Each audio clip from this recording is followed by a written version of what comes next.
All right, well, let me start by just saying that this is Growing Up Aspen, joiners table chat that we're having here with Mike Tache, who comes from a long line of ski racers and ski folk. And so when you think of Aspen and skiing, well, the Tache name is a big part of that. Well, okay, so do you have any teachers that you think really helped shape who you were, that were influenced, you know? I mean, I feel like teachers get a bum rap these days. Let's talk them up a little bit. I love my teachers. They were awesome. So like, I like Mr. Christopher for me was a big one. yeah, he was awesome. George Mike Person Flynn. was fun. So Mike Flynn took me and in the morning. He's a full-on ski bum, right? So who was it? Him and Griff. Yep. 4 a.m. we met, went up the pass spring skiing. And me, Justin, I think might have been there. Can't think who else. Somebody else. Barkley maybe. And we went up skiing and he had to go back to school, right? So we skied down back, where the hell were we? To the car. Don't quote me where the car was. And we had 2 cars up there. And he said, hey, take another run for me, man. He goes, what? And he asked us what our next classes were. And he says, don't worry, I'll cover you. Griff's like, you got to take one more for us. That was too good. So we were just like, one more. Back to school. Didn't have to hit that next class. I thought that was pretty cool. And oh yeah, our teachers were such rock stars and so much fun. Yeah. They as much as they were teachers here, they loved, you know, the outdoors and everything we were doing, and our outdoor eds with them. Yeah. Man. Outdoor ed is one of those things that's, you know, we all know it. We all grew up with it, every generation. Yet there's so many schools and so many people out there that have never experienced that. And it's such a big bonding thing where, you know, the bullies have to deal with the other kids. I mean, there's so many different things that work out on that. So by the time you get to high school and you've already in 7th and 8th grade gone through a bunch of this stuff, it's like you are sort of ready for that. You know, you kind of know some of these folks before you get in there.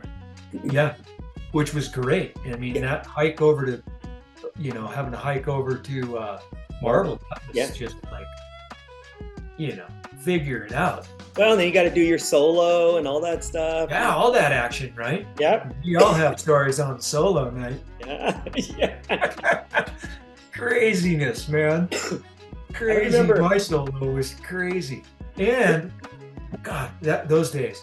I remember doing the Arizona bike trip with Ken Larson, and Dave Burson and I were. So I was with you. Yeah. You were on. I did it twice, so I was on. So did I. Definitely, yeah. And I remember one time, Dave and I were like, it was in Sedona, where we're in the camping spot, but next to us was like a condo complex that had some nice pools and stuff. So we're like, oh, let's hurry up and set up real quick, and then just grab our towels and swimsuits and just dart out real quick. And so as we were literally darting out, Mr. Larson goes, what are you kids up to? And we're like, oh, we're just going to grab a quick dip because everybody's still getting set up and everything. I think we've got about 10, 20 minutes. And he was like, okay, if you wait a few minutes for me to get ready. And so he joined us. You need a chaperone, he said. Classic. Oh, that's the teachers I remember, you know. Totally, right? Oh, yeah. Those were some fun times, man. And Miss Smith in art class, she was great. Yep. She was awesome. God. And I took cooking class, man. I remember I had typing class right there. Yeah. You kept smelling the food coming out of there. Yeah. Who else was I in there? I don't even remember. And we all were like, we got to sign up for that class. You're making it and they get to eat it. I'm signing up for this class. Yeah. And no shit, next semester I'm in there cooking. Making cookies and whatnot. Or whatever. Yeah, I was like, yeah. I'm like, this is they got something going here. yeah, they were teaching you the difference between New England clam chowder and Great. I need to know this, man. And we get to eat it all too. To make the bread to eat with the soup. Oh yeah. That was so classic. Oh God. Who else? You guys know who's your favorite teacher? I have a favorite. I mean, they were all. They all served different things that I got from them. Smith was big because I do animation, so I thought she was pretty big. But I see Sanchez. I go for walks with Sanchez maybe a couple times a month. Cool. And but Christopher was big. Christopher was a big influence, I think. Yeah. He was cool.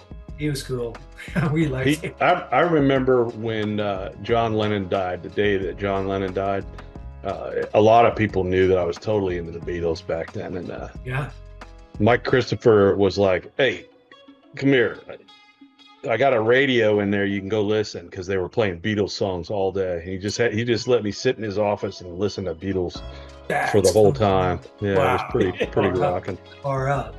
And then I'm trying to think, if I had to say a favorite, I probably spent the most time with Klutchko or, well, you just said his name now. Auto shop teacher, Ken Larson. Ken Larson, yeah. Yeah, he was awesome too. Yep. You know, there's so many of them that were great though. I read that Mrs. Wall passed away, I think, last week. She was incredible. She was a great teacher. She was awesome.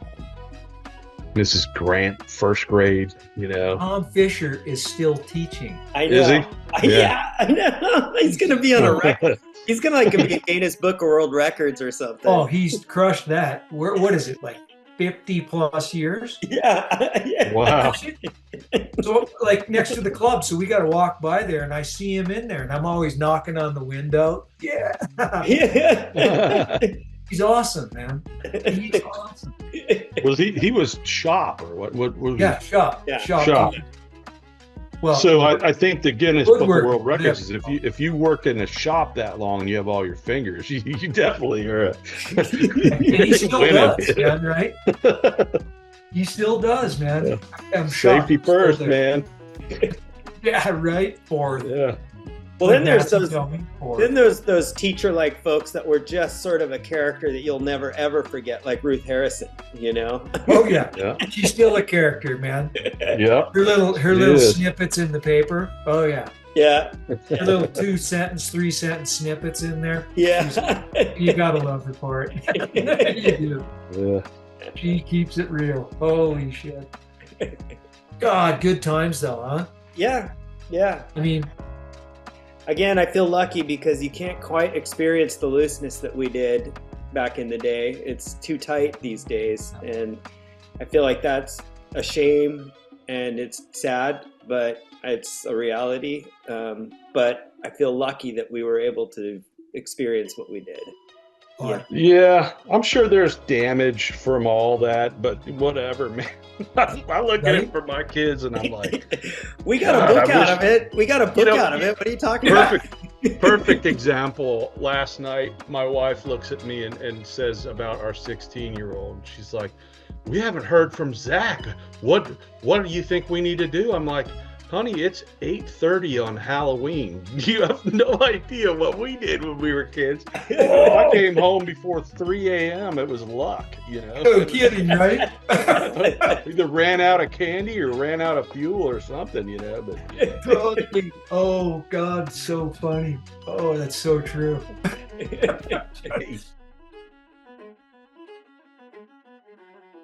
Thanks for listening to Growing Up Aspen, a Joiner's Table podcast with our classmates.